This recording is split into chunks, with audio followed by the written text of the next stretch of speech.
Hello everybody! When I practice, I very often dismantle the piece to the elements and play around them. I take a closer look at each of the elements, observing how they interact with each other and sometimes putting them in wrong order on purpose. Watch daily practice series to see what is it for, but most of all, it makes fun and brings unexpected fruits. For instance, today I'll tell you about an interesting finding in Laurencini's Fantasia.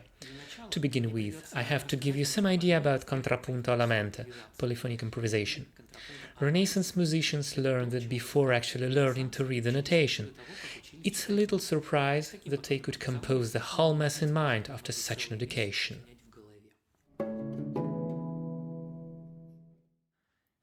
Let's see at one of the techniques. It's quite easy. We have the main part, it's called tenor. Its melody musicians either knew by heart or had on paper in front of them. One can compose 2-3 parts from the tenor. The simplest one is called gimel. It makes sixth above the tenor, landing into the octave in the cadence.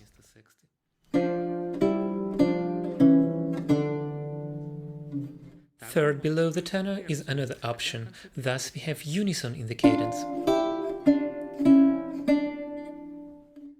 As you can see, those parts are interchangeable. Tenor means not tessitura but function here.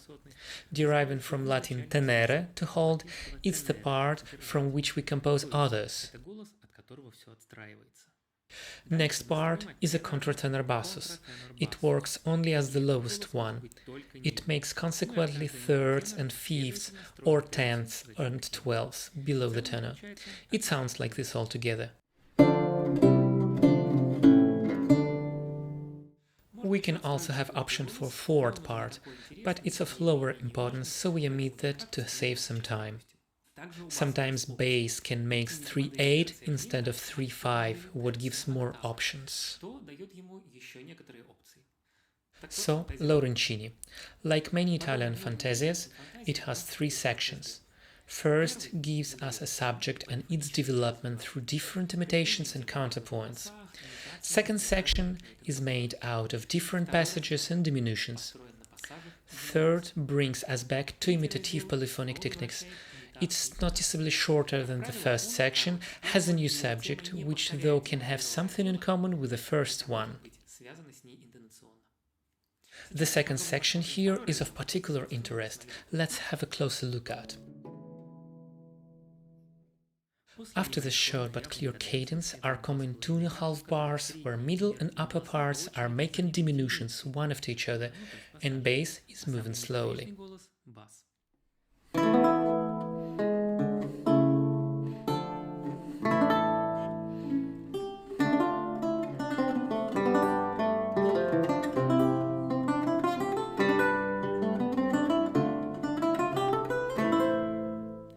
In 2 following bars, lower parts are making diminutions and the upper is holding long notes.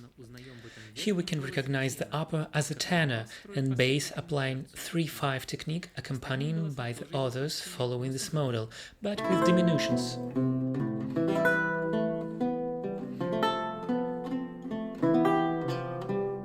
The competition is still ongoing. For the next 2 bars, bass is taking over the lazy initiative, and then again we are seeing tenor function in soprano, but longer this time, for 3.5 bars.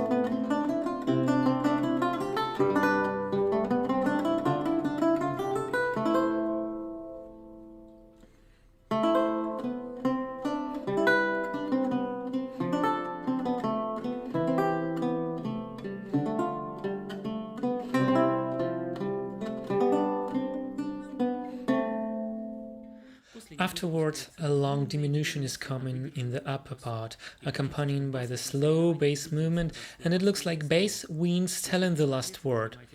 If we pay more attention to the bass, here we can recognize it as a 3/5 modal contratenor bassus to a tenor, which is actually absent.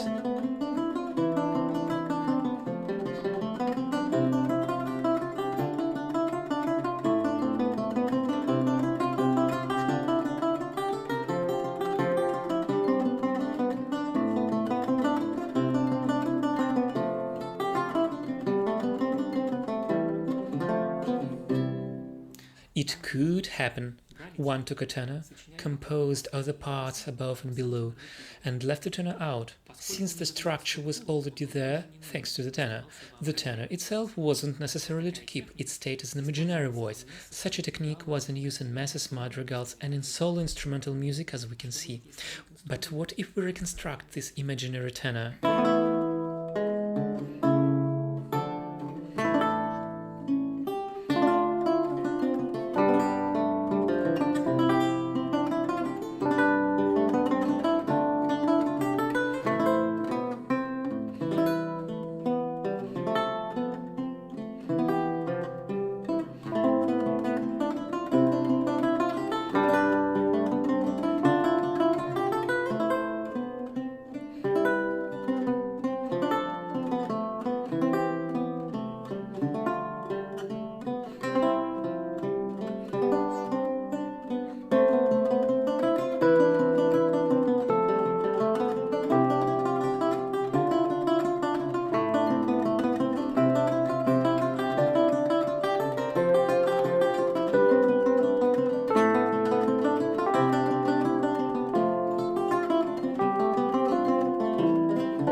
Did you see that?